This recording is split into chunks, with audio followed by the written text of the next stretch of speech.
असं आहे, सगळ्या समाजाचे मेळावे मी घेत आहे. पद्मशाली समाजाचा मेळावा झालेला आहे. या ठिकाणी आज मुस्लिमांचा मेळावा झालेला आहे. दलितांचाही मेळावा झालेला आहे. तर ख्रिस्ती समाजाचाही मेळावा होणार आहे. या शहर मध्यमध्ये अशा पद्धतीची भावना निर्माण करण्यात येत आहे की शहर मध्यमध्ये काँग्रेसच्या वतीनं मुस्लिमांनी लढावं, अशा पद्धतीचा प्रचार शहरामध्ये चालू आहे. त्या प्रचाराला प्रतिबंध करण्याकरता महाविकास आघाडीची जागा मिळावी म्हणून केवळ एका जातीचा उमेदवार या शहर मध्यमधून येणार नाही.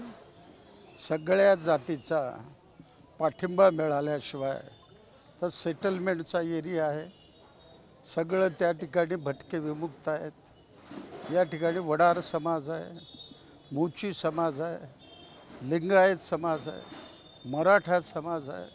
अनेक समाज या शहर मध्यमध्ये आहे.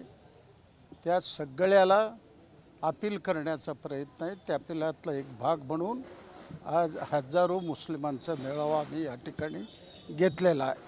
मस्त तुम्ही शरद पवारांना भेटले, 3 वेळा म्हणले, उद्धव ठाकरेंना भेटलाय, तुम्ही काय सांगितलं त्याच्यासाठी? मी नामदार शरद पवारांना 3दा भेटलो, नाना पटोलेंना एकदा भेटलो, माजी मुख्यमंत्री उद्धव ठाकरेंना एकदा भेटलो, संगमेरला जाऊन बाळासाहेब थोरातना भेटलो, नामदार सुशीलकुमार शिंदेना सोलापुरात भेटलो.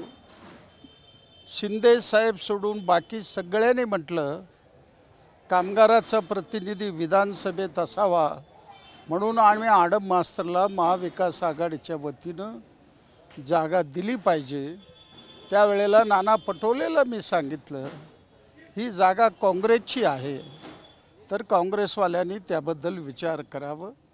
त्यांनी सांगितलं कोणत्याही परिस्थितीमध्ये तुम्हाला ही जागा सुटेल.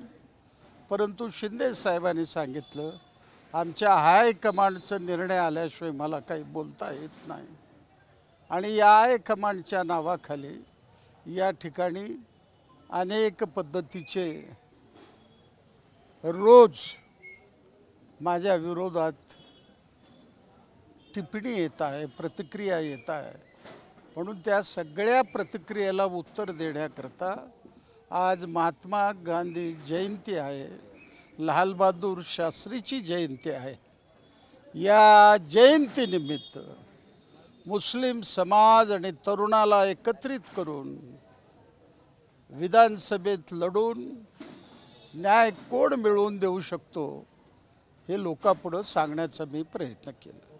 राणे साहेबांना महाराजाला अटक करणार आता असं आहे, माजी मुख्यमंत्री सध्याचे खासदार राणेसाहेब,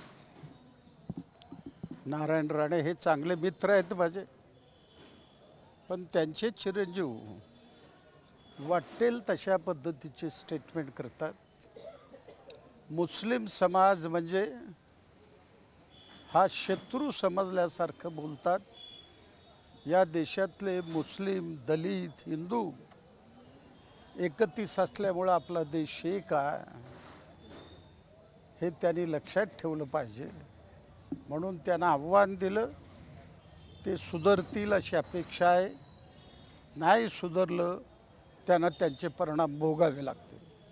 आपण महाराज झाले तर अटक करणार होतो, रामगिरी महाराजाला बेड्या घालू असं म्हणत. आमदार झाल्यावर रामगिरी महाराजांना बेड्या घालतो मी आमदार झाल्यानंतर श्री रामगिरी महाराजवर 7 दावे दाखल आहेत, गुन्हा नोंद आहे.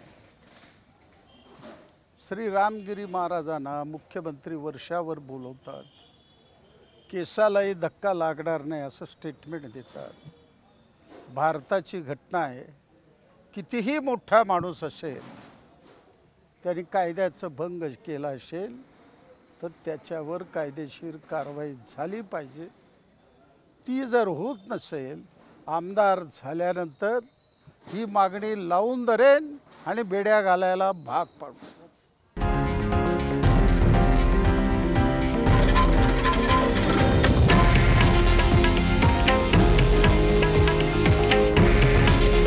हे आहे देशातील नंबर 1 न्यूज नेटवर्क आणि आपण पाहत आहात TV9 मराठी.